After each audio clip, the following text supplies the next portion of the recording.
2/3 majority নিয়ে সংসদে গেল, তারপরে তত্ত্বাবধায়ক সরকার ব্যবস্থা বাতিল করে দিল, তারপর থেকে নানান ঝামেলার সূচনা আসলে সেখান থেকেই। এখনো আবার 2/3 বা মেজরিটি। নিশ্চুপ জামাত থাকবে সেই আওয়ামী লীগ জমানার জাতীয় পার্টির মতো, এটা কোয়াইট ইম্পসিবল। সারা বাংলাদেশে আওয়ামী লীগ হয়তো 10-12টা সিট পেত। আপনি দেখেন জাতীয় পার্টির ক্ষেত্রে কি ঘটনা ঘটলো, সবগুলো বুদ্ধি আওয়ামী লীগের, ছাত্রলীগের, যুবলীগের, স্বয়ং শেখ হাসিনার মাথায় প্রতিটা মুহূর্তে কিলবিল কিলবিল করে। কারো কল রেকর্ড, কারো জিনিসগুলো, এগুলো সেই আমার জানা মতে 12-13 সন থেকে এগুলো তার মানে করতে পারে বা প্রশাসনকে চলে যেতে ব্ল্যাকমেইল পারে। করতে পারে আওয়ামী লীগ এখন। ব্ল্যাকমেল এখনো করছে, আগামীতে করবে। এই তারেক রহমান সাহেবকে ক্ষমতা আনার পেছনে এখানে ভারতের একটা বিরাট ভূমিকা থাকতে পারে।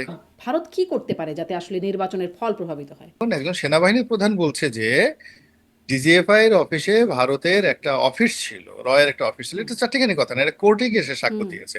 বাংলাদেশ হ্যাঁ, থেকে অ্যারেস্ট ভারতে করে নিয়ে ভারতে গেছে। নিয়ে গেছে। হ্যাঁ, ভারতে নিয়ে গেছে। অসংখ্য ঘটনা। মানে কেমন মনে হচ্ছে সংসদটা এবার কেমন হবে?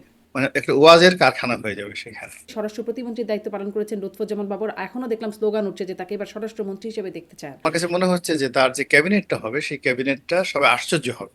রাষ্ট্রপতি কে হতে পারেন? আর সংসদে যাচ্ছেন মুক্তিযোদ্ধা ফজলুর রহমান, তার থেকে এটিএম আজহারুল ইসলাম, যিনি যেমন আইটিএম আজহার সাহেবের সাথে আমি ছিলাম, মানে জেলখানাতে ছিলাম এবং একই রুমে ছিলাম। মানে এক বাক্যে সবাই সেই দলকে মানে সেটিকে স্বাধীনতা বিরোধী, মুক্তিযুদ্ধ বিরোধী বলে। তো কামরুজ্জামান এবং কাদের মোল্লা এই দুজনের সামনে কলম ধরবে হুম। বাংলা সাহিত্য, ইতিহাস, রাজনীতি, কোনো একটা বিষয় নিয়ে বিএনপি এবং আওয়ামী লীগে প্রথম সারির একজন সিঙ্গেল নেতা নেই। এই মানুষগুলোকে আমরা মেরে ফেলেছি। এখন এমবিবিএস ডাক্তার হয়তো মুখের কথা না, তার স্ত্রী ডাক্তার, তার ছেলে মেয়ে ডাক্তার, তার যে একটা ফ্যামিলি বন্ড আছে, এখন তাকে আমি পারি না, এখন তাকে নাম দিয়ে দিলাম সুম্মা শফি। মোট ভোটার সংখ্যা হচ্ছে 3,99,909 জন। ভোট পড়েছে 7,81,500। আগের বার তো তাহাজুদের সময় হয়েছে, এবার হয়তো লাইলাতুল মাগরিবের সময় হয়ে গেছে। প্রশ্ন হবে লাগামহীন, জানতে চাই, জানাতে চাই এই সময়ের পালস অফ পলিটিক্স। ৩৫ বছরে প্রথমবার দেশ পেতে যাচ্ছে একজন পুরুষ প্রধানমন্ত্রী, বিরোধী নেতাও পুরুষ, এবং দুজনই প্রথমবারের মতো নির্বাচিত হয়ে যাচ্ছেন সংসদে। বিশাল ব্যবধানে জয় পাওয়া, মুক্তিযুদ্ধের পক্ষে ঝাঁঝালো অবস্থানে থাকা মুক্তিযোদ্ধা ফজলুর রহমান যাচ্ছেন সংসদে, একই সাথে যাচ্ছেন বিশাল ব্যবধানে জয় পাওয়া, যুদ্ধাপরাধের দায়ে একদা ফাঁসির দণ্ডপ্রাপ্ত জামাত নেতা এটিএম আজহারুল ইসলাম।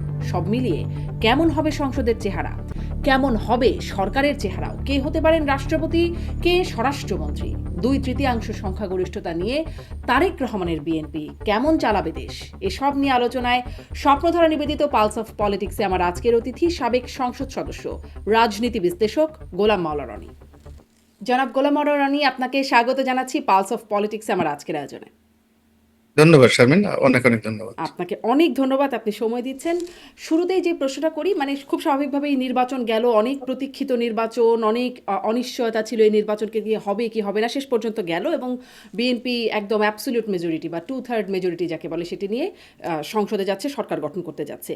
মানে এই যে 2/3 সংখ্যাগরিষ্ঠতা, এটার অভিজ্ঞতা আমাদের যে খুব ভালো তা না। আপনার যে প্রাক্তন দল আওয়ামী লীগ, তারা যখন ব্যাপক জনপ্রিয়তা, তারপরে তারা 2/3 মেজরিটি নিয়ে সংসদে গেল, তারপরে তত্ত্বাবধায়ক সরকার ব্যবস্থা বাতিল করে দিল, তারপর থেকে নানান ঝামেলার সূচনা আসলে সেখান থেকেই।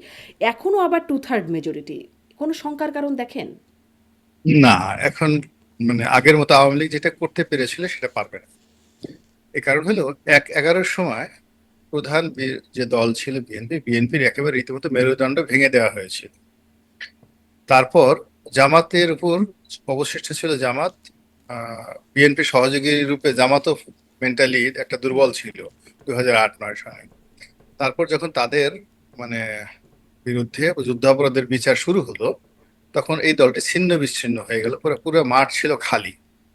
কিন্তু এখন যেটা হলো কি, এখন বিএনপির জন্য যতই মেজরিটি হোক না কেন, জামাত প্রায় 70টি সিট নিয়ে তারা সংসদে, এবং এরা জামাতে যে সকল প্রার্থী রয়েছে অন অ্যাভারেজে বিএনপির প্রার্থীর চাইতে লেখাপড়া জানা।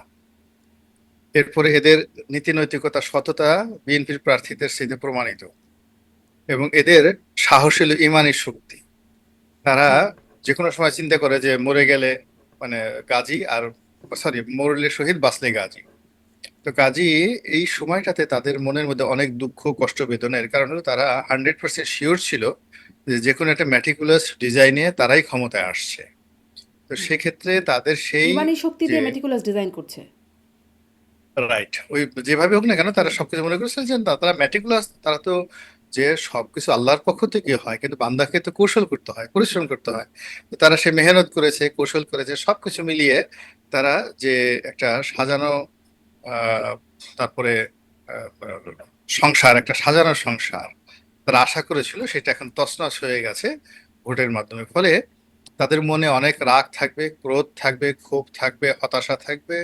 এবং যেহেতু তাদের গুপ্ত রাজনীতিতে, গুপ্ত কর্মকাণ্ডে তারা ভীষণ রকম এক্সপার্ট, তো সেক্ষেত্রে তারা গোপনে গোপনে বিএনপির সাথে যোগাযোগ রাখবে, আওয়ামী লীগের সঙ্গে যোগাযোগ রক্ষা করবে। এবং তারা ওই ক্ষমতা আসার জন্য যে সকল ডিপ স্টেট পলিসি গুলোর সঙ্গে তাদের একটা রিলেশন হয়েছিল, ইউরোপীয় ইউনিয়ন, আমেরিকা, এই সম্পর্কটা কিন্তু তারা অব্যাহতভাবে চালাতে থাকবে। ফলে ক্ষমতার মসনদে বসে তারেক রহমান সাহেব তার যে প্রতিপক্ষ জামাত, মানে তাদের মানে কাছ থেকে সাহায্য পাবে বা নিশ্চুপ জামাত থাকবে, সেই আওয়ামী লীগ জমানার জাতীয় পার্টির মতো, এটা কোয়াইট ইম্পসিবল। আওয়ামী লীগ যেভাবে একটা অনুগত বিরোধী দল পেয়েছিল, গৃহপালিত বিরোধী দল পেয়েছিল সেটা তো ধরেন প্রথম 14 দিকে, নির্বাচনের পরে, কিন্তু তার আগে 2008 থেকে 14 তখন তো ছিল বিএনপি সংসদে, এবং বিএনপি তখনই তো আসলে সেই তত্ত্বাবধায়ক সরকার বাতিলের বিষয়টা তো সেই আমলেই হলো। তখনই তো ওই আসলে টু সময় থার্ড মেজরিটি। জি।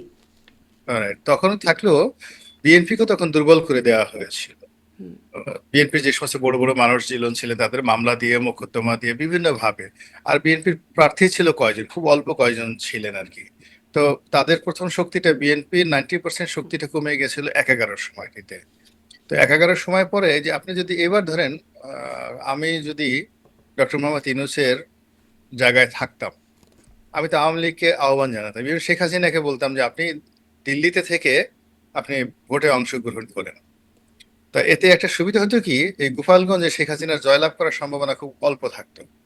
আর আওয়ামী লীগের অনেক প্রার্থী, এই যে সরকার সুযোগ দিল মাঠে এসে প্রার্থী হবে, সেটা সাহস তাদের থাকতো না। ফলে আওয়ামী লীগকে একেবারে নতুন অখ্যাত প্রার্থী দিতে হতো, যারা হাসনাত সার্জিসদের চাইতেও যাকে বলে অপরিচিত থাকতো। এবং সেক্ষেত্রে দেখা গেল সারা বাংলাদেশে আওয়ামী লীগ হয়তো 10-12টা সিট পেত। আপনি দেখেন জাতীয় পার্টির ক্ষেত্রে কি ঘটনা ঘটলো, হুম। পুরো রংপুর অঞ্চলে তাদের এত জনপ্রিয়তা, কিন্তু ওই যে মোরাল গ্যারেজ না থাকার কারণে তারা কিন্তু সেখানে জয়লাভ করতে পারেনি। আওয়ামী লীগের অবস্থা তাই হতো। তো সেক্ষেত্রে হতো কি, এটা পলিসি থাকলে এখন সরকার বলতে পারতো হ্যাঁ আমরা তো ইনক্লুসিভ নির্বাচন করেছি, এত বড় একটা গণ অভ্যুত্থানের পরেও আমরা সেই সরকারকে সুযোগ দিয়েছি, যেটা 91 সালে এরশাদকে দেওয়া হয়েছিল। তো এই জিনিসগুলো যেহেতু সরকার করেনি, না করার কারণে এই যে এর দায় দায়িত্বগুলো বর্তমান সরকার, মানে আগে সরকার না করার কারণে বর্তমান সরকারকে এটা বহন করতে হবে। আর অন্যদিকে আওয়ামী লীগ তো যেন তেন দল না। এদের দুষ্টমির যদি 133টা বুদ্ধি লাগে বিভিন্ন মানুষকে নাজেহাল করার জন্য, হ্যাঁ সবগুলো বুদ্ধি আওয়ামী লীগের, ছাত্রলীগের, যুবলীগের, স্বয়ং শেখ হাসিনার মাথায় প্রতিটা মুহূর্তে কিলবিল কিলবিল করে। ওনার যত বয়স বাড়ছে, ওনার অভিজ্ঞতা যত বাড়ছে, তত ওনার এই মানে রাজনৈতিক প্রতিপক্ষ তাদেরকে কি করে পাজেল করতে হয়, কাকে ধমক দিতে হয়, কাকে গালি দিতে হয়, কাকে প্রশংসা করতে হয়, কার পেছনে মানে ফেউ লাগিয়ে দিতে হয়, প্রত্যেকটা জিনিস তার মুখস্থ। আজ 15 বছর তিনি চালিয়েছেন। ফলে এই প্রশাসনে হাজার হাজার নয়, লাখ লাখ লোকের সাথে শেখ হাসিনার ব্যক্তিগত সম্পর্ক আছে। এবং উনি করেছেন কি, এই এদের সবার ব্যক্তিগত গোপন যে নথি, এসব তার কাছে আছে। তো দেখা গেল যে সরকার, মিলিটারি বলেন, পুলিশ বলেন, এদের কেউ হয়তো এসপি র্যাঙ্কে আছেন, এমনকি অনেক ওসির সাথে শেখ হাসিনার ব্যক্তিগত রিলেশনশিপ ছিল। এবং এইগুলোর কারো কল রেকর্ড, কারো জিনিসগুলো, এগুলো সে সেই আমার জানা মতে 12-13 সন থেকে এগুলো সে আলাদা আলাদা ভাবে বিভিন্ন হুম। মানে জায়গাতে সে এগুলো রেকর্ড সে রেখেছে, রেকর্ড রেখেছে দেশে এবং দেশের বাইরে।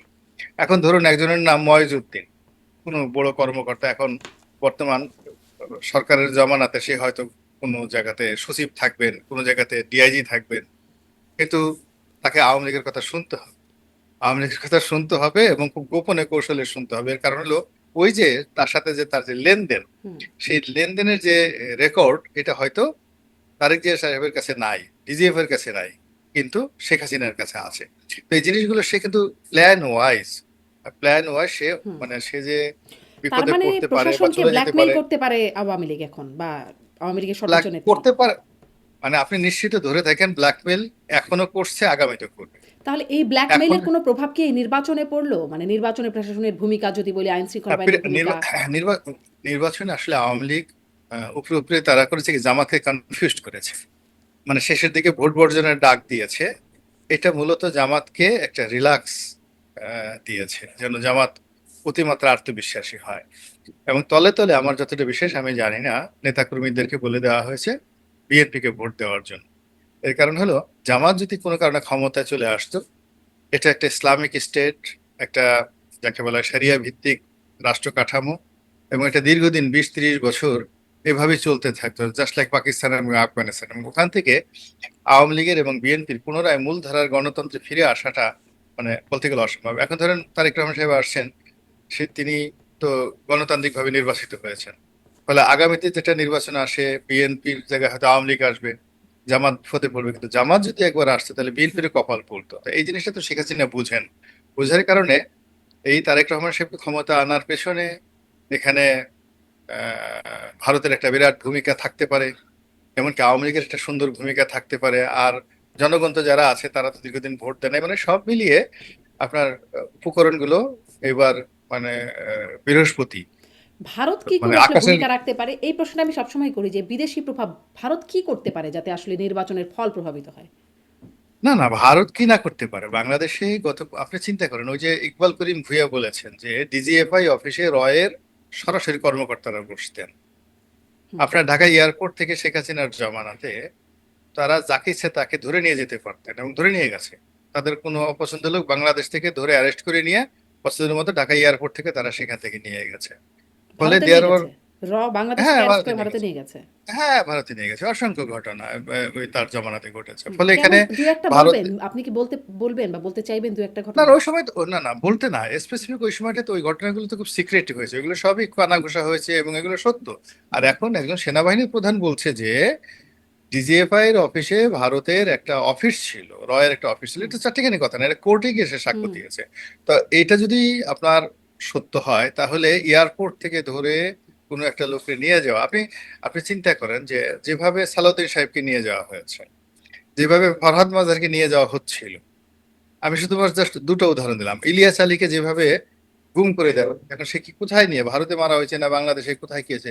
দেয়ার আর মেনি মেনি থিংস, অনেক কিছু ঘটেছে। এখন বাংলাদেশে কিন্তু এমন ফরহাদ কোনো মজার জায়গা নাই। ঘটনাটা তো পরে উদ্ঘাটিত হলো একটা ভিন্ন ঘটনা। না না, ভিন্ন ঘটনা, এটা তো বানানো হয়েছে। মূল ঘটনা হলো তাকে অ্যারেস্ট করতে ভারতে নিয়ে যাওয়া হচ্ছিল, এবং এটা একটা অ্যাক্সিডেন্ট, ওই 10টা কষ্টের মতো ঘটনা ঘটেছে। সামহাউ ওখানে র্যাবের একটা টহল পুলিশ, তারা তো বুঝতে পারে নাই যে এটা একটা সাজানো জিনিস, সেখানে ভারতে নিয়ে যাওয়া হচ্ছে। তো ওই তাদেরকে চ্যালেঞ্জ করে বসছে র্যাবের একটা গ্রুপ। ফলে এটা মিসফায়ার হয়ে গেছে, এই কারণে সে প্রাণে রক্ষা পেয়েছে। আদারওয়াইজ আপনি তার অবস্থা সালাউদ্দিনের মতো দেখতেন, যে সে ভারতে চলে গেছে বা খুঁজেই পাওয়া যেত না। হুম। তো যেটা বললাম যে ভারত দীর্ঘদিন ধরেই আমাদের দেশের ব্যবসায়ী মহলে, রাজনৈতিক মহলে, আন্ডারওয়ার্ল্ডে সব জায়গাতে তাদের লোক আছে, তারা সেই কাজগুলো করতে পারে। 2 নম্বর হলো যে তাদের হাতে যে মেশিনারিজ গুলো রয়েছে, ফাইন্যান্সিয়াল মেশিনারিজ গুলো রয়েছে, ট্রেড অ্যান্ড কমার্স। আপনি দেখেন এই যে ইনুস সাহেবের সাথে তার ভারতের খুব খারাপ সম্পর্ক, দা কুমড়ার সম্পর্ক, কিন্তু এই সময়টাতে সবচেয়ে বেশি ব্যবসা হয়েছে ভারতের সাথে। মানে শেখ হাসিনার জামানাতে যে ব্যবসা হয়েছে তার চেয়েও কিন্তু ইনুস জামানাতে ব্যবসা বাণিজ্য বেশি হয়েছে। এমনকি আমাদের যে টেক্সটাইল মিল অ্যাসোসিয়েশন, পুরো টেক্সটাইল মিল গুলো বন্ধ হয়ে যাওয়ার মতো অবস্থা। এর কারণে ইতিহাসের সবচেয়ে বেশি তুলা আমদানি করা হয়েছে ভারত থেকে। তো কাজেই এই যে তাদের হাতে যে ব্যবসায়িক ইনস্ট্রুমেন্ট আছে, তাদের হাতে যে লজিস্টিক সাপোর্ট রয়েছে, তাদের যে সীমান্ত বাণিজ্য রয়েছে, সব হুম। মিলিয়ে তারা বাংলাদেশের উপর প্রভাব বিস্তার করতে পারে। তাদের মানে যেমন আমেরিকা বলেন, ভারত বলেন, বড় বড় রাষ্ট্রগুলো, এখানে দেখেন কি হলো ডিপ স্টেটের ক্ষেত্রে কি হলো, মানে আমেরিকা থেকে, জাতিসংঘ থেকে শেষের দিকে এসে এমন কিছু কমান্ড চলে আসলো আইন শৃঙ্খলা রক্ষাকারী বাহিনীর উপর, তারা ইচ্ছা থাকা সত্ত্বেও শেখ হাসিনাকে সাহায্য করতে পারেনি। সাহায্য কিন্তু তাদেরকে উঠিয়ে নিতে হয়েছে। তো এটা তো এখনো হতে পারে, এখনো হতে পারে, ইউনূস সাহেবের ক্ষেত্রে এটা হতে পারে। তো যার জন্য এই সংখ্যাগুলো মাথায় রেখেই কিন্তু তারেক রহমান সাহেবকে এগোতে হবে আগামী রাজনীতিতে, এবং এটা খুব সহজ হবে না। একে তো অর্থনৈতিক সংকট, অতীতের যে কোনো সময়ের চেয়ে প্রবল অর্থনৈতিক সংকট চলছে। জনাব গোলাম মোল্লা আলী, আহ, বাংলাদেশের ডিপ স্টেটে আসলে কে বা কারা থাকেন? আপনিও থাকতে পারেন, আমিও থাকতে পারি, মানে ডিপ স্টেট মানে ডিপ কথাটা বলতে তো গভীরের কোনো একটা বিষয়, গোপন একটা বিষয়। তো এই যে ধরেন আপনি কথা বলছেন, আচ্ছা মিস্টার রনি বলেন তো ডিপ স্টেট কি, অথচ maybe you are the agent of deep state. আবার আমাকে জিজ্ঞেস করলেন, আমি বললাম যে আরে বাবা কি বলেন, আমি তো ডিপ স্টেট নামই শুনিনি। পরে দেখা গেলো আমিও হয়তো এই এজেন্টের মধ্যে আছি। এই কারণে এইবার ধরেন ডক্টর মোহাম্মদ ইউনূসের যে ক্যাবিনেট যেভাবে গঠিত হলো, আপনি আমি কি কল্পনা করেছি এই লোকগুলো কোথা থেকে এলো, হুম। কিভাবে, কোথায় ছিল লুৎফি সিদ্দিকী, কোথায় ছিল অমুক জিনিসগুলো হলো। তো ওইরকম হঠাৎ করে ফলে একদিন বাংলাদেশে দেখা গেল যে আপনি স্পিকার হয়ে গেছেন, আগের শিরিন শারমিন চৌধুরী স্পিকার ছিল, ভবিষ্যতে আর এক শিরিন এসে দেখা গেল পার্লামেন্টের শিরিন না। স্পিকার হয়ে গেছে এখন। হ্যাঁ, শারমিন আর কি হতো, হয়তো শিরিন শারমিন তো, হুম, হুম। শিরিন শারমিন হয়েছে আর এখন শিরিন বা শারমিন স্পিকার হুম, হয়ে হুম। গেছে। আচ্ছা। আমেরিকা থেকে দেখা গেল, আমেরিকা থেকে হয়তো আপনাকে পাঠাই দেওয়া হয়েছে, আপনি তো খুব মিষ্টি মিষ্টি কথাবার্তা বলে সবাইকে করতেছেন না, একেবারে নিরপেক্ষ। পরে দেখা গেল আপনিও ডিপ স্টেটের লোক। তো এইরকম মানে যারা এই বিভিন্ন এজেন্সির সাথে কাজ করে বা এজেন্সি যাদেরকে রিক্রুট করে, এটা এত কৌশলে করে যে একজন হামিদ কারজাই, একজন ডক্টর মোহাম্মদ ইউনূস, একজন আসিফ নজরুল, একজন আদিলুর রহমান শুভ্র, একজন রেজওয়ান আরা, মানে এরা মঞ্চে না আসা পর্যন্ত আপনি বুঝতে পারছেন না যে হুম। আসলে তারা কারা। মানে আপনার কি মনে হয় ওনারাও ডিপ স্টেটের এজেন্ট? না না না, আমি এখন ওনারা ডিপ স্টেটের না, সারা বাংলাদেশ বলছে, আমি কি বলি বা না হুম, বলি হুম। আপনার বলায় কিছু আসে যায় না। The whole country is telling যে কি হচ্ছে হুম। বাংলাদেশে, এবং বাংলাদেশে শেখ হাসিনা বলে গেছে এখন এটা ডিপ স্টেট, এরা এরা ডিপ স্টেটের লোক। কে কি বললো না না বললো, বসন্ত এসে গেছে, আহ, কোকিল গান গাইছে। তো ইট ডাজ নট ম্যাটার, আপনি বন্ধ করতে পারবেন না মানুষের মুখ। আচ্ছা, মানে ডিপ স্টেট নিয়ে ইন্টারেস্টিং তথ্য পেলাম। যাই হোক, সংসদের চেহারা কেমন হবে, বা আপনি অবশ্য বলছিলেন যে 2/3 মেজরিটিতে সংখ্যার কারণ আপনি আগের মতো দেখেন না।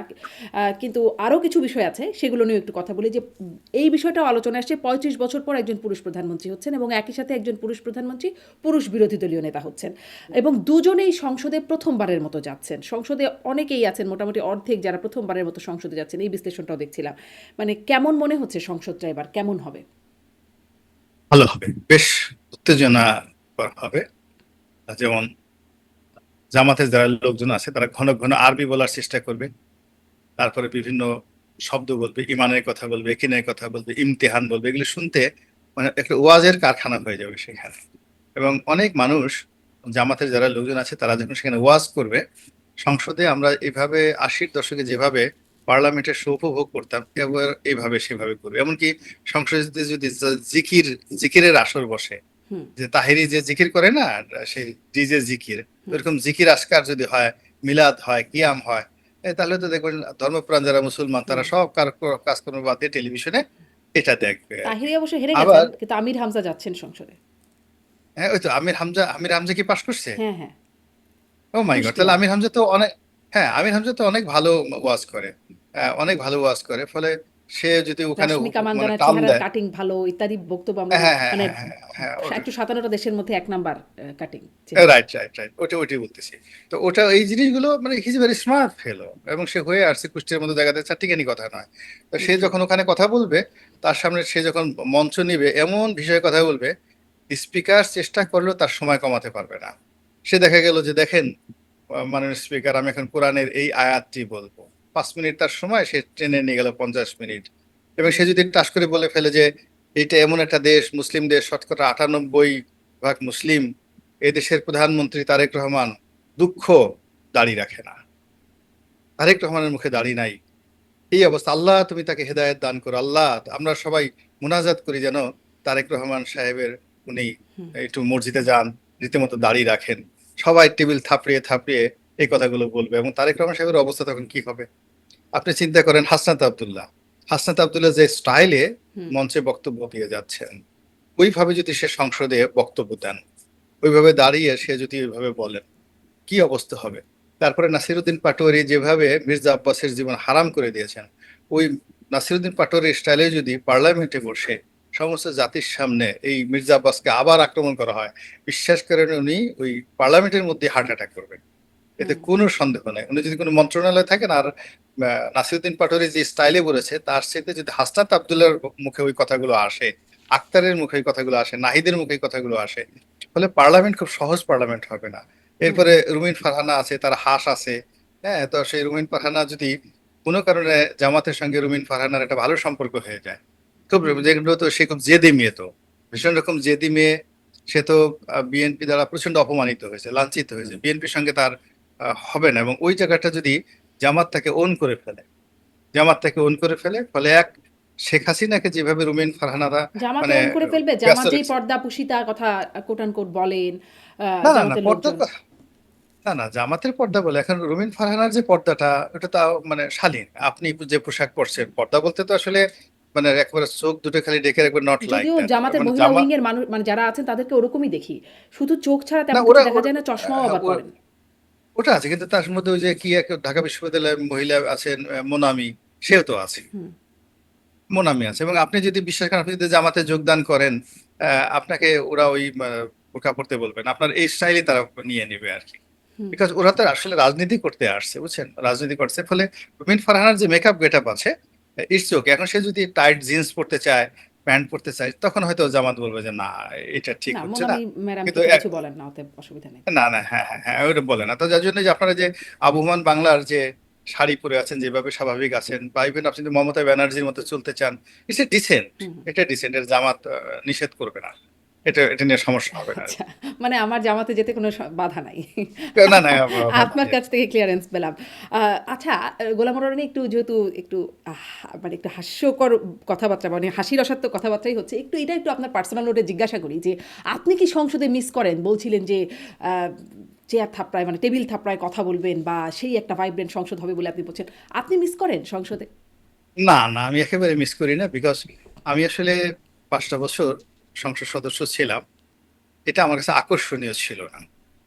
আমার জীবন হারাম হয়ে গিয়েছিল, আমার ব্যবসা বাণিজ্য, ব্যক্তিগত পারিবারিক জীবন। ফলে ওটা অনেকের কাছে আনন্দের হতে পারে, কিন্তু আহ, ওই এমপি হওয়া ছাড়াও আমার অন্তত আরো 10টা সুন্দর সুন্দর কাজ আছে, যেটা আমি করতে পারি, আমি করে যাচ্ছি। জীবনে সফলতা রাজনীতির মধ্যে নয়। আর মানুষ যে কারণে রাজনীতি করে, মানুষ মানুষকে পরিচিত, সবাই আপনাকে চিনবে, তারপরে সবাই আপনার কথার গুরুত্ব দেবে, সবাই আপনাকে মানে আপনি যে কোনো মানুষের সমস্যার সমাধান করতে পারবেন। তো ওটা আসলে আল্লাহ আমাকে এমনি দিয়ে দিয়েছে। মানে আমি এমপিগিরি ছেড়ে দিয়েছি 2014, কিন্তু 14 থেকে এখন পর্যন্ত আমার কাছে মনে হয়নি যারা এমপি আছেন, মন্ত্রী আছেন, তাদের কারোর চাইতে কোনো অংশে আল্লাহ আমাকে সমাজে খারাপ রেখেছে। আমি নিঃসন্দেহে একটা টেলিফোন জনপ্রিয় করলে বক্তা আপনি সবচেয়ে ভালো একজন, আছে। একদমই হ্যাঁ তা। হ্যাঁ, এবং ওইটাই আছে। প্রভাবশালীও বটে। আসি এবার আবার একটু সংসদের চিত্র বা ধরি যে সরকার কেমন হবে বা সামনের সরকার কিভাবে চলবে, এই বিষয়গুলো নিয়ে একটু কথা বলি। ধারণা করতে পারেন রাষ্ট্রপতি কে হতে পারেন এই এই মানে নতুন সরকার, নতুন রাষ্ট্রের প্রধান সরকার কাকে না, দেখতে পাচ্ছেন? এটা আমি ধারণা করতে পারি না, আর আমি এটা ধারণা করিও না। এর কারণ হলো যে আমার যেটা প্রয়োজন নেই, সেই বিষয়গুলো প্রেডিক্ট করি না। আমি সাধারণত রাজনীতির যে বিষয়গুলো, হুম। এটা কি হতে পারে, কিন্তু কোনো ব্যক্তি কে হতে পারেন, কে মন্ত্রী হবেন, কে হবেন না, কে নমিনেশন পাবেন, এই বিষয়গুলো নিয়ে আমার কখনোই মাথা ব্যথা ছিল না। আমি যারা এখনো রাষ্ট্রপতি হবেন, তার সাথে অনেক বড় বড় রাষ্ট্রপতিদেরকে আমি দেখেছি, তাদের সঙ্গে আমার সম্পর্ক ছিল। সেই জিল্লুর রহমান সাহেবের মতো মানুষ, বি চৌধুরীর মতো মানুষ, এরশাদ সাহেবের মতো মানুষ, খুব ক্লোজলি আব্দুল হামিদের মতো, অতীতে যারা, ইভেন চুপ্পু সাহেব, সবার সঙ্গে আমার একটা পারিবারিক সম্পর্ক ছিল। ফলে বাংলাদেশে তো এদের সাথে এমন বড় কাউকে দেখি না, একমাত্র রেহমান সোবহান সাহেব ছাড়া আর কাউকে দেখি না। শ্রদ্ধেয় ডাক্তার কামাল সাহেব আছেন, কাউকে দেখি না যে যিনি রাষ্ট্রপতি হলে তার প্রতি আমার আকর্ষণ বোধ হতে পারে। মোরালেস আমার পরিচিত লোকের মধ্যে অনেকে হবে, বলে কি যে হলেন। আমি এখন একজনের নাম বললাম, বাকি 10 জনের রাগ করে যে রনি আমার হুম, নামটা হুম। কেন বললো না। এটা সমস্যা হয়ে যায় আর কি, আচ্ছা। তাদের জন্য আই ডু নট ফিল তারপরেও আরেকটু বলা উচিত সমস্যা না। আপনাকে দেই, দেখেন এটা বলতে চান কিনা, না চাইলে এটাও স্কিপ করতে পারি আমরা। সেটা হচ্ছে যে তারেক রহমান বলছেন তার প্রধান বা প্রায়োরিটি বা গুরুত্ব হচ্ছে আইন শৃঙ্খলা নিয়ন্ত্রণ, যার কারণে স্বরাষ্ট্র মন্ত্রণালয়ের একটা খুবই গুরুত্বপূর্ণ ব্যাপার। আগে আমরা দেখেছি স্বরাষ্ট্র প্রতিমন্ত্রীর দায়িত্ব পালন করেছেন লুৎফুজ্জামান বাবর, এখনও দেখলাম স্লোগান উঠছে যে তাকে এবার স্বরাষ্ট্রমন্ত্রী হিসেবে দেখতে চান। এরকম একটা তার এলাকাবাসী সম্ভবত এই স্লোগানটা দেখছেন, আমি দেখছিলাম সামাজিক যোগাযোগ মাধ্যমে। এটার কোনো ধারণা করতে পারেন কে হতে পারেন স্বরাষ্ট্রমন্ত্রী? মানে তারেক রহমান সাহেবের মানে উনি ওনার চিন্তা চেতনাটা অন্যরা প্রেডিক্ট করতে পারেন। ওনার নিজস্ব একটা কিচেন ক্যাবিনেট আছে, আপনজন কিছুগুলো লোকজন আছেন, যেমন ওই মাহাদি আমিন আছেন, সানি আছেন, মানে সব ইয়াং, লন্ডন থেকে তিনি যাদেরকে নিয়ে এসেছেন, এরা ওই একটা কিচেন ক্যাবিনেট, এদের সঙ্গে আলাপ আলোচনা উনি বেশিরভাগ ক্ষেত্রে করেন আর কি, যেটা। আর উনি যে সিদ্ধান্তগুলো নেন, সেই সিদ্ধান্তগুলো 1 মিনিট আগেও অন্য কেউ জানতে পারে না দলের মধ্যে। ফলে আমার কাছে মনে হচ্ছে যে তার যে ক্যাবিনেটটা হবে, সেই ক্যাবিনেটটা সবাই আশ্চর্য হবে সবাই আশ্চর্য হবে। আমরা যে জিনিসগুলো চিন্তা ভাবনা করছি ঠিক সেইভাবে না হওয়ার সম্ভাবনা বেশি, খুবই বেশি। এবং তিনি তার মতো করে করবেন। আমি যতটুকু তার সম্পর্কে জানি বা বুঝি, আমার কাছে মনে হচ্ছে যে he is a surprising man. জি, জি, তার মধ্যে অনেক সারপ্রাইজ আছে। দেখা যাক, আসলে আমরা ধারণাও করতে পারছি না। দেখা যাক কে হন, নিশ্চয়ই অল্প সময়ে জেনে যাব। আর সংসদে যাচ্ছেন মুক্তিযোদ্ধা ফজলুর রহমান, তাকে নিয়ে একটা আলোচনা ছিল। কারণ তিনি মুক্তিযুদ্ধের পক্ষে তখন আসলে কেউ বলতে পারত না। ওই সময়টা তিনি খুবই জোরালো কণ্ঠে বলতেন। তাকে এমনকি দল থেকে আ একটা স্থগিত করা হলো, তার সব পদ স্থগিত করা হলো। তিনি জয়ী হয়ে এলেন বিশাল ব্যবধানে। অনেকেই বলছেন এটা একটা মুক্তিযোদ্ধাদের একটা জয় হয়েছে, মুক্তিযুদ্ধের জয় হয়েছে। অন্যদিকে এটিএম আজহারুল ইসলাম, যিনি মানবতা বিরোধী অপরাধে ফাঁসির দণ্ডপ্রাপ্ত আসামি ছিলেন, তিনিও খালাস হয়ে গেছেন যদিও, এবং এখন তিনিও বিশাল ব্যবধানেই তিনিও সংসদে গেছেন। আসলে কি বার্তা এখান থেকে? এটা ফজলুর রহমান সাহেবের জন্য খুব একটা কষ্টের, ভীষণ রকম কষ্টের। বিকজ বাইরে যখন তিনি কথা বলেন, কোনো একটা কথা বলেন, বা আমরা এই যে যখন টেলিভিশনে কথাবার্তা বলি, এখানে আপনি আমি কথা বলছি, বাইরের লোক কেউ ইন্টারাপ্ট করতে পারছে না। হুম, তো যার যার মতো আমরা স্বাধীনভাবে, আপনি আমাকে প্রশ্ন করছেন, কিন্তু পার্লামেন্ট এমন একটা ব্যাপার, আমি একটা কথা বললাম, সঙ্গে সঙ্গে সে একজনে রিভোল্ট করলো, সাথে সাথে উত্তর দিল, এবং জাতি সেটা সমভাবে শুনলো। তো এখন ফজলুর রহমান সাহেব, তার তো বয়স হয়েছে, he is about 78 years old. হুম, মানে এখন অনেক ক্ষেত্রে ভাবির সাহায্য ছাড়া সে চলতেও পারে না। মানে তাকে চলাফেরা করতে তার স্ত্রীর সাহায্য নিতে হয়। ফলে তার কাছ থেকে খুব বেশি আশা করাটা খুব, মানে যাকে বলা হয়, সমীচীন হবে না। এর কারণ হলো তার বয়স হয়ে গেছে। ২ হুম, নম্বর হলো যে পার্লামেন্টে গিয়ে তিনি যখন কথা বলবেন, এই কথা বলার সঙ্গে সঙ্গে তার একটা বাউন্ডারি থাকবে। Not more than 10 minute. এখন 10 মিনিটে তিনি যে কথাগুলো মানে শুরু করতেই তার, মানে কিন্তু বেসিক্যালি তার যে বক্তব্যটা হলো রাজনীতির মঞ্চের জন্য সুন্দর। আনলিমিটেড সময় থাকে।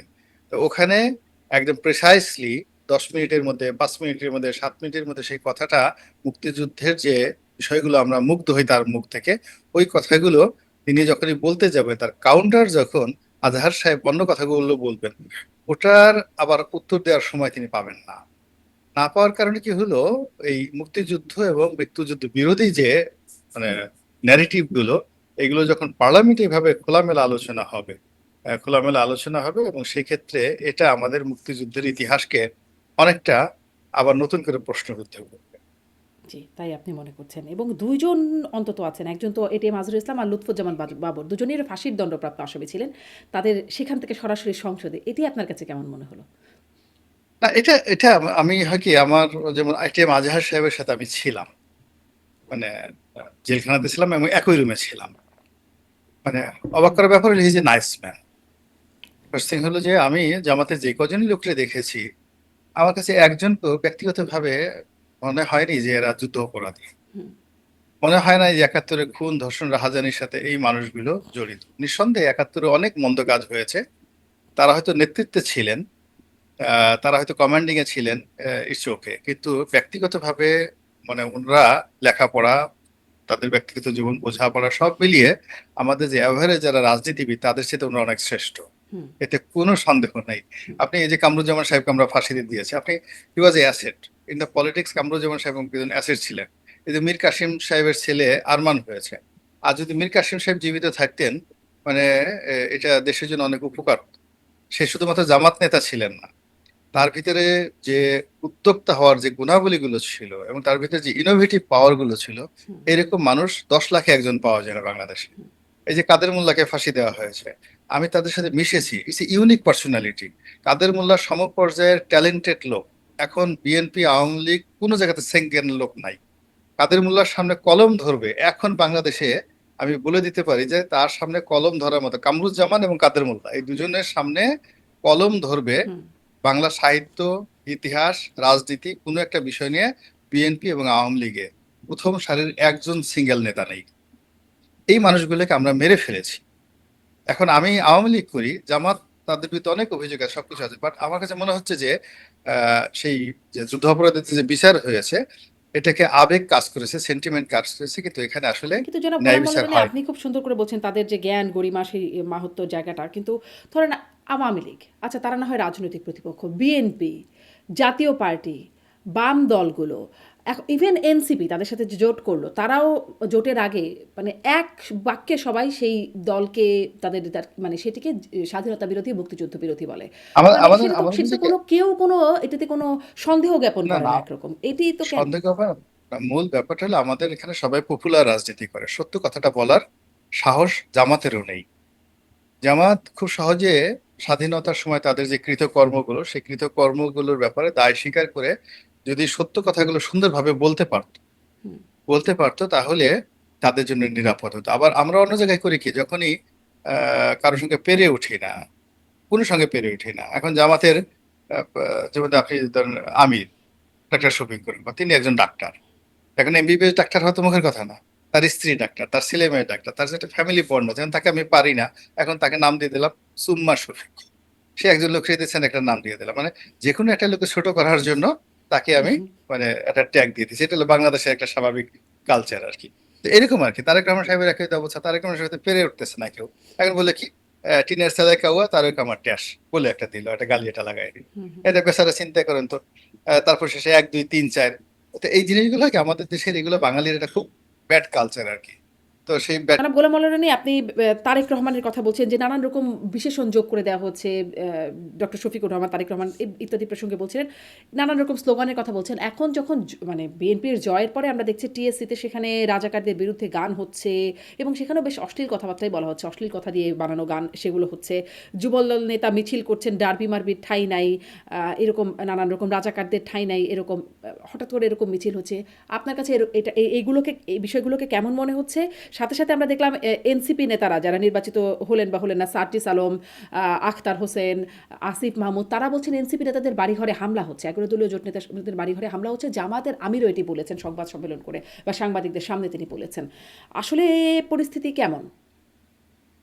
এটা বাংলাদেশের স্বাভাবিক। এর কারণ হলো যে গত 17 মাস ধরে তো জামাত এনসিপি তারা ছাত্র দলের লোকদেরকে ক্যাম্পাসে ঢুকতে দেয়নি। তারপরে আপনি চিন্তা করেন সাদিক কাইয়ুম, ডাকসু বিপি, তারেক রহমান সাহেবকে একেবারে হুম, শেখ হাসিনাকে লাথি দিয়ে বাংলাদেশ থেকে তাড়িয়ে দিয়েছে, তাকেও তাড়িয়ে দেওয়া হবে। তো এই ধরনের কথাবার্তা হলো। তো এটা তো আসলে বিএনপি, তারপরে তাদের যে সংগঠন, তারা খুব রাগ করেছে, অভিমান করেছে। এখন এর যে প্রতিশোধ, এটা তো তারা নেওয়ার চেষ্টা করবেই। এটা মানে যাকে বলা হয় বৈশিষ্ট্যগত দিক থেকে ছাত্র দল আর ছাত্র লীগের হুম, মধ্যে হুম, কোনো ডিফারেন্স নাই। ফলে ঢাকা বিশ্ববিদ্যালয়, জাহাঙ্গীরনগর বিশ্ববিদ্যালয় গত 17 মাস ধরে তাদের যে দাপট গুলো ছিল, এটা আগামী থাকবে না। এটা এখন থেকে সব ছাত্র দল ছাড়া ওখানে অন্য কোনো সংগঠন নাই। সবাইকে ট্যাক্স দিয়ে ওখানে থাকতে পারে। বাকি যারা ওই সংগঠনে ভিপি জিএস হয়েছে, এরা যদি ভয়ের সেটা ছাত্র দলে যোগদান করে, যে আপনি দেখেন যে কোথাকার যেন এক ভিপি, জগন্নাথের ভিপি বা সে বোধহয় ছাত্র দলে জয়েন করেছে। তো এরকম হুম। হয়তো সাদিক কাইয়ুমও যদি হঠাৎ করে ছাত্র দলে যোগদান করে, এটা কোনো অস্বাভাবিক কিছু না। এটাই আমাদের দেশের কালচার।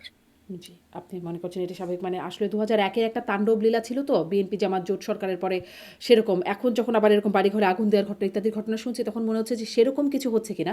যদিও মিডিয়াতে খুব এই ঘটনাগুলো কিন্তু আসছে না যে খুব আগুন দেওয়া হচ্ছে, বা আসছে হয়তো আমার চোখে এবার গিয়েছে। হুম, হ্যাঁ, এবার মানে যা কিছু হচ্ছে আসলে প্রতিযোগিতাটা তো এভাবে হয়নি। আমাদের এখানে যেটা হচ্ছে ন্যাশনাল পর্যায়ে যত ফাইট হয়েছে হলো আপনার পট বাহিনীর মাধ্যমে, আপনার ফেসবুকে ফেসবুকে হয়েছে, এবং এখানে তো সবই মানে যাকে বলে হিডেন আইডি। আর দেশের বাইরে থেকে পিনাকি, ইলিয়াস এরা একটু লাফালাফি করেছে, তো ওরা তো আর দেশে আসতেছে না, বা ওদের কথা মতো তার দেশে কিছু হচ্ছে না। তো যার জন্য বিএনপির লোক যে ডলা দিবে, ডলা দেওয়ার মতো তো ক্যান্ডিডেট খুঁজে পাচ্ছে না। হুম। হ্যাঁ, তো যার জন্য কিন্তু যারা যারা আছে সেটা মনে মনে খুব রাগ, কিন্তু ফেস গুলো তো চিনতে পারছে না। এগুলো সব ইন্টারনেটে আজে বাজে কথাবার্তা বলেছে। আবার অন্যদিকে যেমন বুয়েটে বুয়েটে ঢাকা বিশ্ববিদ্যালয়ে যারা যাকে বলে তারেক রহমান সাহেব গালাগালি করেছে, তাদের তাদের ব্যাপারে তো ছাড় দিবে না বিএনপি, কোনো অবস্থাতে ছাড় দিবে না। এবং তার এটা মানে আপনার রাজনীতির মনে হয় স্বার্থে একটা ডলা দেওয়ার পিরিয়ড যাবে সামনে কিছুদিন? অবশ্যই এটা দলাদের প্রিয়, বিকজ এটা রাজনীতিতে আধিপত্য বা থাকে, আধিপত্য যদি বিস্তার হুম। করতে না পারে, তারা ক্ষমতা ধরে রাখতে পারবে না, এবং প্রশাসনও তাদের কথা শুনবে না। প্রশাসন দেখবে যে এদের আম, মানে পাওয়ার আছে, তখন প্রশাসন তাদের কথা শুনে। তো কাজেই তারা এখানে মুনি ঋষি হয়ে থাকবে না। জি, মনের ইস্যু থাকবে না। সামনের সরকার কেমন হবে শুরু করছিলাম সেই আলোচনা থেকে। 2/3 মেজরিটি নিয়ে যাচ্ছে, কিন্তু এই সরকার যা রেখে গেল, সেখান থেকে আসলে বিএনপির জন্য কেমন হবে? ধরেন নানান রকম চুক্তি, যুক্তরাষ্ট্রের সাথে এনডিএ চুক্তি, বাণিজ্য চুক্তি, জাপানের সাথে বাণিজ্য চুক্তি, বন্দর চুক্তি ইত্যাদি নানান কিছু আছে। তার মধ্যে আবার পে স্কেল বাড়ানো, সরকারি চাকরিজীবীদের বা মন্ত্রীদের জন্য আলিশান মানে ব্যবস্থাপনা ইত্যাদি নানান কিছু করেছে। অনেক টাকার ব্যাপার-স্যাপার আছে এখানে। সামনের সরকারের জন্য এগুলোর আসলে টানতে তো হবে তাদেরকে। কি মনে হয় তাদের জন্য কেমন হবে? না, এখানে আসলে যেকোনো একটা সরকার যখন একটা সিদ্ধান্ত নিয়ে ফেলে, সেই সিদ্ধান্ত বাস্তবায়ন না করে সেখান থেকে বের হয়ে আসাটা আমাদের মতো গরিব দরিদ্র দেশের পক্ষে বলতে গেলে অসম্ভব। যেমন দেখা গেল ডিপি ওয়ার্ল্ডকে যদি বাদ দিতে যায়, সে ডাইরেক্ট আমেরিকাতে মামলা করে ফেলে। হুম। মামলা করে সে দেখা গেল যে বিরাট একটা ক্ষতিপূরণ চেয়ে বসবে, এবং ওই মামলার পিছনে সরকারের যে ক্ষয়ক্ষতি হবে এটা বলার মতো না। ফলে ইউনূস সরকার বৈধ হোক অবৈধ হোক, নৈতিক হোক অনৈতিক হোক, যে বিষয়গুলো তারা করেছে, এটা খুব সহজ হবে না এখান থেকে বের হয়ে আসা। জি। তার মানে সেটাও একটা কঠিন বিষয় সামনের সরকারের জন্য জি, অপেক্ষা জি, করছে। শেষ প্রশ্ন জি, আপনার জি। কাছে, শেষ প্রশ্ন করি যে নির্বাচনটা কেমন হলো সেটি নিয়ে অনেক আলোচনা হয়েছে। জামাত বা ১১ দলীয় জোট নেতারা তারা কারচুপির অভিযোগ করেছেন। আমি বিজনেস স্ট্যান্ডার্ডের খবর দেখছিলাম, তারা বলছে যে মানে গণভোট প্রসঙ্গে কোনো আসনে ব্যাপক অনিয়মের চিত্র তুলে ধরেছে। বিশেষ করে রাজশাহী ৪ আসন বলছেন ২৪.২৯৫% ভোট মানে গণভোট কাস্ট হয়েছে। মোট ভোটার সংখ্যা হচ্ছে ৩,৯৯,৯০৯ জন। ভোট পড়েছে ৭,৮১,৫২৩টি। এরকম সিরাজগঞ্জ, নেত্রকোনার কয়েকটি আসনের কথা বলছে। আসলে কারচুপি বা গরমিলের জায়গাটা কেমন হলো এই নির্বাচনে? এটা ওই প্রথম দিকে একটা বক্তব্য প্রকাশিত হয়ে গেছিল যে আগের বার তো তাহাজুদের সময় হয়েছে, এবার হয়তো লাইলাতুল মাগরিবের সময় হয়ে গেছে, অনেক কিছু এরকম কথাবার্তা হয়েছে। কিন্তু যেহেতু সুনির্দিষ্ট তথ্য প্রমাণ আপাতত কারো হাতে নেই, নিঃসন্দেহে এখানে যা কিছু হয়েছে সন্দেহ করার মতো, প্রশ্ন তোলার মতো অনেক কিছুই আছে। কিন্তু আমরা গণতন্ত্রের স্বার্থে সবচেয়ে বড় ব্যাপার হলো যে একটা নির্বাচন হয়েছে, দুর্বিষহ একটা অবস্থার মধ্যে, অস্বস্তিকর একটা অবস্থার মধ্যে আমরা ছিলাম। সেখান থেকে কিছুটা হলেও মানে আমরা সামনের দিকে এগুনোর একটা আশ্বাস এবং বিশ্বাস আমরা পেয়েছি। তো চলুক না, মানে মূল ব্যাপার হলো যে অনিয়ম, দুর্নীতি, অবৈধ এগুলো কোনো সমস্যা হয় না যদি কোনো মানুষ সফল হয়। তো এখানে সরকার যদি সফল হয়, এখানে যা কিছু হোক না কেন এটা নিয়ে কেউ প্রশ্ন করবে না। আর ব্যর্থ হলেই এখানে হাজারো রকম এই প্রশ্ন একটা আসবে। প্রশ্ন কিন্তু আছে জনাব গোলাম মাওলা রনি। এতদিন যে অনিশ্চয়তা ছিল নির্বাচন হবে কিনা, আচ্ছা হলো। কিন্তু তারপরে আরো একটা কথা বলা হয়েছে যে এই সরকার বেশিদিন কন্টিনিউ করতে পারবে না। মানে সরকার সফল হওয়ার কথা বলছিলেন বলে এই প্রশ্নটা আবার একটু করলাম। সেখানে কোনো অনিশ্চয়তা ওটাই। দেখেন? না, না, অনিশ্চয়তা যেহেতু শুরু করলো, এখন নেতিবাচক কথা না বলেই ভালো। মূল ব্যাপার হলো জনাব তারেক রহমান সাহেব, নাও হি ইজ 62 ইয়ার্স ওল্ড। তো তিনি তো 5টা বছর বিকল্প সরকার হিসেবে হাওয়া ভবনের মাধ্যমে একটা রাষ্ট্র পরিচালনা করেছেন, 5টা বছর। এবং ওই সময়টাতে তার ইতিবাচক নেতিবাচক যে অভিজ্ঞতাগুলো রয়েছে সেটাকে আবার মূল্যায়ন করার জন্য তিনি বিশ্বের সবচেয়ে একটা কসমোপলিটন শহরে বসে 17 বছর চিন্তা করার সময় পেয়েছেন। থার্ডলি হলো শেখ হাসিনার সর্বোচ্চ দমন পীড়নের মধ্যেও তিনি দলটিকে 17 বছর যাবৎ ঐক্যবদ্ধ রেখেছেন। এবং যেই সময়টিতে উনি ওনার স্ত্রী এবং সন্তানদেরকে নিয়ে, মানে ঝুঁকি নিয়ে উনি বাংলাদেশে এসেছেন, হাদি মারা যাওয়ার পরেই উনি ঘোষণা দিয়েছেন।